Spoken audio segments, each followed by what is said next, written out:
చెప్పమంటావా? అధికారం అవకాశం చేజిక్కించుకుని పదవులనేవి మీ బాబుగారి సొమ్మనుకుని దౌర్జన్యపు దుర్మార్గ ప్రభుత్వాన్ని సాగించే మీలాంటి వాళ్ళను పునాదులతో సహా పెకలించి సమాధులు కట్టడానికి బయలుదేరాం. ఆగండి! శభాష్ బాడీగార్డ్, శభాష్. అందమైన ఆడపిల్లల బాడీని రక్షించడమే గాక అణగారిపోయిన అర్భకుల బుద్ధుల్ని రెచ్చగొట్టినందుకు నీకు నా జోహార్లు. గొర్రెలందరినీ పులులుగా చేసి వెంటేసుకు బయలుదేరావు. ఎక్కడికని, ఏమి చేద్దామని? చెప్పమంటావా? అధికారం అవకాశం చేజిక్కించుకుని పదవులనేవి మీ బాబుగారి సొమ్మనుకుని దౌర్జన్యపు దుర్మార్గ ప్రభుత్వాన్ని సాగించే మీలాంటి వాళ్ళను పునాదులతో సహా పెకలించి సమాధులు కట్టడానికి బయలుదేరాం. ప్రజల్ని మీ ఆనందం కోసం ఆడుకునే ఆటబొమ్మలుగాను, మీ అవసరాలకు ఉపయోగపడే బలిపశువులుగాను భావించి వాళ్ళను సుఖశాంతులతో పాలించడం మాని పీల్చి పారేసి, వాళ్ళను రక్షించడం మాని భక్షించి వేసే దురహంకార నిరంకుశపు జమీందారిని తగలబెట్టి బూడిద చేయడానికి బయలుదేరాం. భానోజీ, ఏ ప్రభుత్వమైనా ప్రజల చేత ప్రజల కోసం ఏర్పడాలని, ఏ స్వార్థపరుడికి ప్రజల నెత్తికెక్కి తొక్కే అవకాశం ఉండకూడదని నిరూపించి రామరాజ్యానికి అర్థం చెప్పి ముందు తరాలకి మేము ఒక ఆదర్శంగా నిలవాలని బయలుదేరాం. భానోజీ, అందుకే నీలాంటి వాడు ప్రభువుల పాలిట అంటూ రోగము అన్నారు. మీ ఉద్యమాన్ని మొక్కగా ఉన్నప్పుడే నరికెయ్యకపోతే వేళ్లతో పాతుకుపోయి దేశమంతా అల్లుకుపోయే ప్రమాదం ఉంది. అలా అనుకుని మమ్మల్ని ఆపాలని ప్రయత్నించితే ఓడిపోతాం. ఆ ఓడిపోయే ఆటలో దాచుకున్న వాటిల్లోంచి ఏ ముక్కను ఎప్పుడెలా విసరాలో ఈ భానోజీకి బాగా తెలుసు. అటు చూడు. నీకు ప్రాణమైన ముద్దుగుమ్మ మాలిని, దాని కుటుంబం. ఆఖరికి నీకు అన్నం పెట్టిన జమీందారును కూడా బంధించావన్నమాట. పాలు పోసేవాణ్ణి కాటు వేస్తే దాన్ని పాము అనాలి. ప్రేమగా పెంచేవాణ్ణి పంజాతో కొడితే దాన్ని పులి అనాలి. అవసరాన్ని బట్టి తల్లిని చెల్లిని అంతం చేస్తే దాన్ని రాజకీయం అనాలి. భోజనం పెట్టిన వాడిని బంధిస్తే వాడిని భానోజీ అనాలి. ఆగు! ఒక్కడుగు ముందుకు వేశావా, ముందు నీ వాళ్ళనంతం చేస్తాను. ఆ తర్వాత నా బలగం నీ వెనకాలన్న బానిసల మీద పడుతుంది. ఎవరి తలలు ఎన్ని రాల్తాయో చరిత్రకారులు పద్దు రాసుకుంటారు. ఏమంటావు? గతంలో లాగే మళ్ళీ నువ్వు తెలివి తక్కువగా మాట్లాడుతున్నావంట. రవీంద్ర,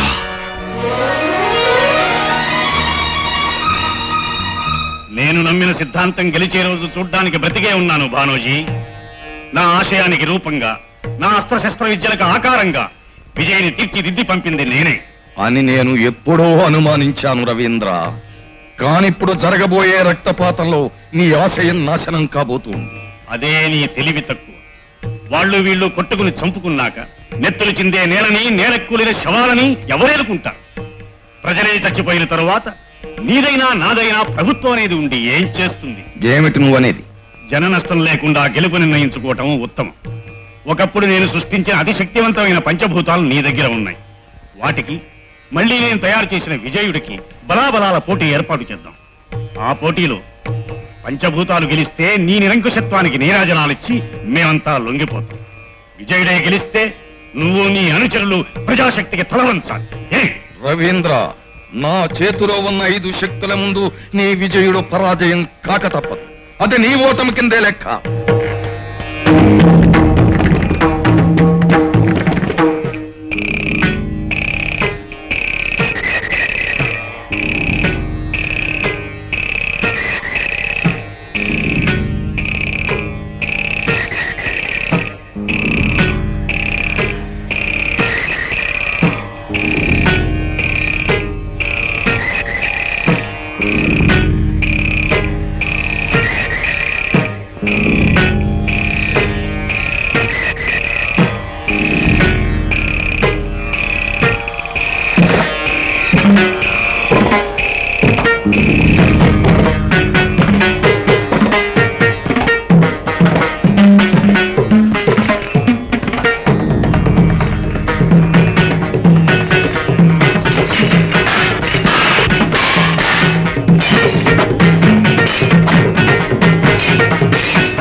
द्योता पृथिवी भवादिरक्षरा निवेशने यच्छानः शर्म सप्रथाः पृथिवे बलसिद्धिरस्तु या सा गुङ्गाजा वरुणो जाति मध्ये सच्चानुते अवपश्चञ्जनानाम् मधुश्चुतश्चुतजोजा पावकास्तान आपश्यज्ञश्चोता भवन्तु आपो बलसिद्धिरस्तु अग्निं दूतं मृडेमहे होतारं विश्ववेदसम् अस्य यज्ञस्य सुक्रतुम् तेजो बलसिद्धिरस्तु तव वायुवृधस्पते तत्नग्ना वायुरद्भुता आभांस्यावृणीमहे वायुर्बलसिद्धिरस्तु आकाशात् पतितन्तोऽयं यथा गच्छति सागरम् सर्वदेव नमस्कारः केशवं प्रति गच्छति आकाशबलसिद्धिरस्तु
భానోజీ, నిన్ను చంపవలసింది నేను కాదు, నీలాంటి వాళ్ళని, వాళ్ళు నిర్మించిన దుష్ట పాలనా వ్యవస్థని నిర్మూలించాలని ఏనాడో సంకల్పించి అందుకోసమే తన జీవితాన్ని అంకితం చేసిన మా గురుదేవులు రవీంద్రులే నిన్ను అంతం చేస్తారు. గురుదేవా,